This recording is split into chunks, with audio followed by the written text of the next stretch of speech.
Assalamualaikum warahmatullahi wabarakatuh. Halo semua, kembali lagi bersama kita di podcast podcast akhir zaman. Di mana podcast ini ngebahas tentang segala macam dosa-dosa yang dilakukan oleh umat manusia ya, mulai dari kenakalan remaja, dan ini juga termasuk pembahasan kita hari ini. Di sini kita bakalan ngebahas kenakalan remaja, terus ada zina, terus ada rahasia syukur. Oke. Sebelumnya biarkan gue perkenalkan diri dulu. Halo semua, nama gue Dimas Hidayatullah, dan di sebelah kanan gue ada teman gue. Halo semua, saya Ferry Saputra. Halo, aku Kevin Kiyoshi. Oke, kita langsung aja kali ya, langsung masuk ke dalam pembahasannya. Yang pertama, kita itu ada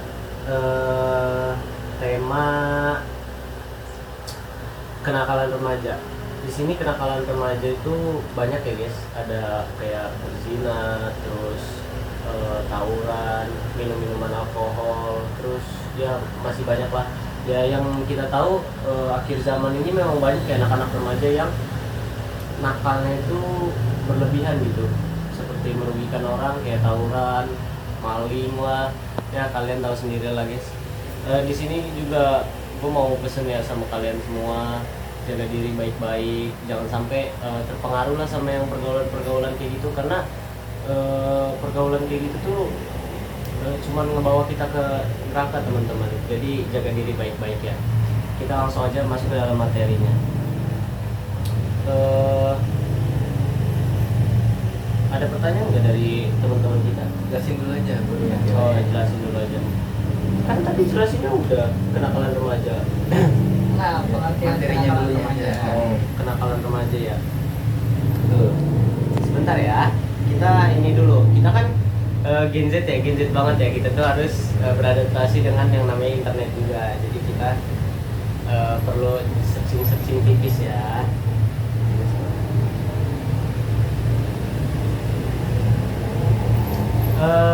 Di sini kenakalan remaja adalah perilaku menyimpang yang dilakukan oleh usia remaja, melanggar norma sosial, hukum, dan nilai-nilai yang berlaku. Perilaku ini dapat berupa pelanggaran ringan seperti membolos atau keluyuran, hingga tindakan kriminal seperti kasus tawuran, pencurian, dan penyalahgunaan narkoba. Kenakalan ini dapat disebabkan oleh faktor seperti masalah keluarga, pengaruh teman sebaya, dan pengaruh teknologi yang terawasi, serta berdampak negatif bagi diri sendiri, keluarga, lingkungan, dan sosial. Di sini ada bentuk-bentuk kenakalan remaja ya. Pelanggaran ringannya itu seperti bolos sekolah dan keluyuran, pulang ke rumah tanpa izin. Mungkin di sini maksudnya keluar rumah tanpa izin ya, terus pulangnya malam. Terus pelanggaran yang mulai serius tuh kayak ada tawuran, pencurian, penyalahgunaan narkoba, hubungan seksual di luar nikah atau zina, terus perusakan fasilitas umum, perjudian, dan cyberbullying. Di sini nih ada penyebab kenakalan remajanya ya. Penyebab kenakalan remaja itu biasanya dipengaruhi oleh lingkungan keluarga, teman sebaya, dan pengaruh media sosial. Sebenarnya kenakalan remaja ini muncul secara alami ketika kita itu sedang mencari jati diri ya teman-teman. Jadi kan kita di usia remaja ini masih labil-labilnya gitu, masih banyak yang harus kita jelajahi, masih banyak yang harus kita cari tahu. Dan di tengah-tengah, di saat kita mencari tahu itu, mungkin mereka ini menempuh jalan yang salah dan berakhir di kenakalan remaja gitu. Terus di sini ada dampak negatif bagi diri sendiri ya. Mulai dari masalah kesehatan fisik dan mental, konsekuensi hukum dan kesulitan di masa depan, kehilangan identitas dan rasa percaya diri. Dan dampak bagi keluarga dan masyarakat itu kekhawatiran dan masalah kepercayaan dalam keluarga maupun masyarakat. Terus yang kedua ada gangguan ketenangan dan keamanan di lingkungan sekitar, dan kerugian materi dan fisik akibat tindakan kriminal. Oke. Ada paling dari gue cuman segitu aja sih yang bisa gue jelasin ya. Ada pertanyaan nggak dari teman-teman? Ada nih dari gua sedikit pertanyaan aja. Ya. Tadi kan udah ngasih penjelasan ya, dampak buruknya dari zina. Ada nggak sih cara ngindarinnya gitu, kan dari tawuran atau zina atau apapun itu, gimana cara menghindarinya? Cara menghindari zina dan tawuran ya pokoknya kenakalan remaja lah ya. Mungkin yang paling utama ya dari opini gue itu pendidikan dari orang tua. Orang tua itu berperan juga buat ngedidik anaknya supaya menjadikan anak ini anak yang baik gitu. Mungkin dari segi pendidiknya anak ini diperlakukan seperti apa gitu. Terus yang kedua itu ada peran dari lingkungan ya, seperti teman-teman kalau anak-anak sekarang ini memang kebanyakan mereka ini masih mencari jati diri ya, yang kayak tadi gue bilang mereka ini masih nyari jati diri. Nah sedangkan kalau mereka ditemani mencari jati dirinya ini sama orang-orang yang nggak tepat, ya akan terjadilah yang namanya ya terjerumus ke dalam kenakalan remaja tersebut. Jadi kalau kita mau jadi kita kan masih remaja juga nih ya. Iya, betul. Jadi kalau kita mau jadi remaja yang baik, saran gue sih ya kita harus pilih-pilih teman juga gitu. Bukannya kita harus sombong sama yang nakal ya. Ya seenggaknya kita udah cukup kenal, jaga diri aja gitu. Memilih Iya teman betul, gitu. betul banget. Terus juga ada peran dari guru yaitu sekolah ya. Guru juga punya tanggung jawab atas murid-muridnya. Mungkin lebih tepatnya di dalam sekolah ya. Mungkin kalau di luar sekolah ya cuman dibekali dengan ilmu-ilmu yang bermanfaat gitu. Jadi mereka ini tahu gitu mana yang benar, mana yang salah. Paling gitu sih. Ada lagi nggak? Gue mau nanya dong, kan kita tuh Gen Z sering banget pakai media sosial. Ya. Mungkin media sosial tuh ngaruh nggak sih sama kenakalan remaja di luar? Itu tadi kita udah bahas, itu ngaruh sih, media sosial tuh ngaruh. Jadi gue ini pernah ngalamin sendiri ya. Dulu pas gue SMP tuh, gue tuh ngeliat orang-orang tawuran, wah anjir seru nih. Pengen gitu ya? Iya pengen gue tawuran gitu. Pas gue coba, ternyata serem anjir, gue kabur. Ternyata pernah serem. Gue pernah mau, tapi nggak sampai ngelakuin karena serem, takut gue. Baru ngeliat doang. Iya baru ngeliat langsung takut. Jadi gue balik lagi udah gak jadilah. Terus ada lagi nggak pertanyaan? Tadi udah tahu. Oh udah cukup ya udah, berarti kita ke langsung materi selanjutnya, yaitu materi dari siapa? Siapa? Kamu dulu. Bikin boleh. Gue dulu. Kevin. Nah, oke, lanjut lah ya ke materi gue. Ya. Materi gue nih bakal membawa tentang zina. Nah, ini menarik nih Zina ya. karena zina ini lagi banyak banget terjadi kayaknya. Wah apalagi sekarang udah mau tahun baru ya. Wah biasanya. Betul. Wah. Penjual nanas pasti laku. Oke. Apa sih zina itu? Zina itu kalau menurut internet ya, zina adalah perbuatan persetubuh antara laki-laki dan perempuan yang tidak terikat pernikahan yang sah. Wow. Oke. Nah, setahu gue zina itu dibagi menjadi dua. Ada zina muzan atau yang sudah menikah ya, atau udah sah gitu. Dan ada juga zina goiru atau yang belum menikah. Nah, itu parah tuh. Nah, dua-duanya hukumnya tuh beda antara zina muzan dan goiru. Untuk muzan hukumnya itu ada rajam, dilemparin batu. Itu serem tuh, dilemparin batu, bayanginnya kepala lu kena batu sakit kan? Ya.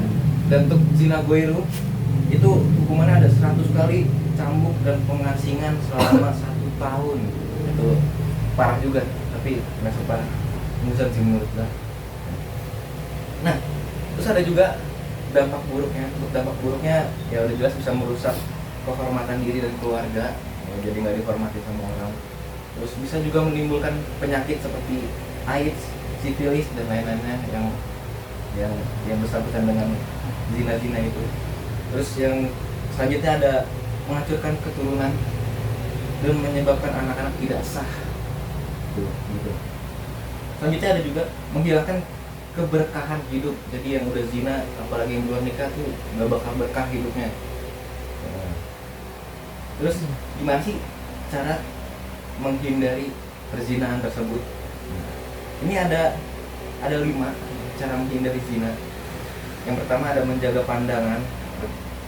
Jadi ya matanya jangan kemana-mana, jaga mata, jaga hati. Terus selanjutnya ada menjaga pergaulan antara laki-laki dan perempuan. Terus berikutnya ada segera menikah bagi yang mampu. Nah, bagi yang mampu ya, kalau belum mampu jangan sok. Terus yang keempat, ada menjauhi hal-hal yang mendekatkan pada zina. Contohnya apa? Seperti menonton video-video porno. Tuh. Dan yang terakhir ada perbanyak ibadah dan zikir. Nah, ini yang paling gampang sebenarnya, tapi paling banyak ditinggalkan. Terus ya udah, kesimpulannya zina adalah perbuatan yang keji. Gitu. Nah, ada nggak nih pertanyaan dari teman-teman tentang zina ini? Gue mau nanya, Boleh. gimana sih cara nasehatin orang tuh buat gak zina? Ada nggak? Ada sih menurut gua. Gimana tuh? Caranya nasihatin dengan baik, dengan lemah lembut, dan memberikan contoh yang dampaknya tuh sangat parah lah, biar dia trauma sekalian. Itu dengan diceritakan hukuman-hukuman yang ada di akhirat ya. Terus dicambuk-cambuk tadi ya, biar takut tuh. Tadi. Masih tontonan video orang Aceh. Oh iya, karena di Aceh ini ya mereka masih pakai budaya Iya. Arab ya. Itu Mhm. bagus sih, menurutku itu bagus sih. Tuh, ada lagi nggak? Gue deh mau nanya ya. Setahu gue kan zina itu, ini bukan bertanya sih, kita diskusi aja kali ya. Iya, Kita benar. diskusi aja. Setahu gue itu hukum menikah untuk menghindari zina itu ada 3.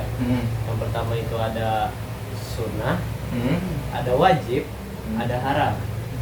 Nah, yang sunnah ini setahu gua ketika yaitu tadi udah mampu, Iya. sudah mapan, itu disunahkan untuk menikah. Dan yang wajib ini apabila ketika kita udah nggak kuat gitu menahan hawa nafsu, iya udah birahi parah kalau di hewannya ya. Ini maaf ya teman-teman, kita bebas aja di sini ya karena ini podcast santai. Betul. Terus yang ketiga itu haram ya, haram. Menurut kalian apa sih yang buat haram gitu? Haram pernikahannya gitu. Apa ya? Apa ya? Masih nggak tahu ya.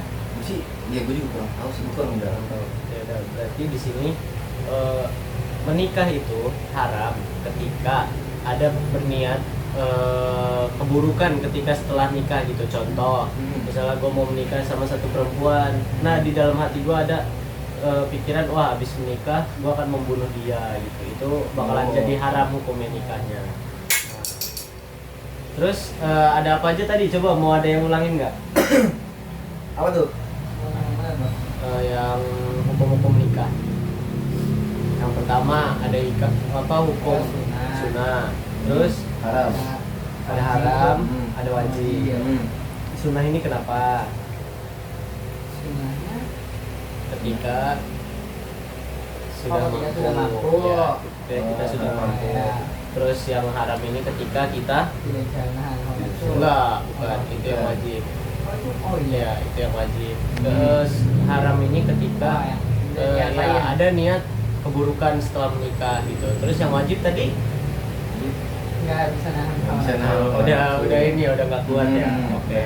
Ya paling cuma segitu aja sih dari gua.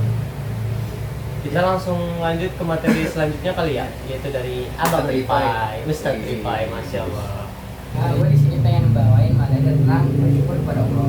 Kadang tuh kita terlalu sibuk ngeluh masih sama sampai lupa waktu kalau sebenarnya kita tuh punya banyak hal yang pantas buat kita syukurin.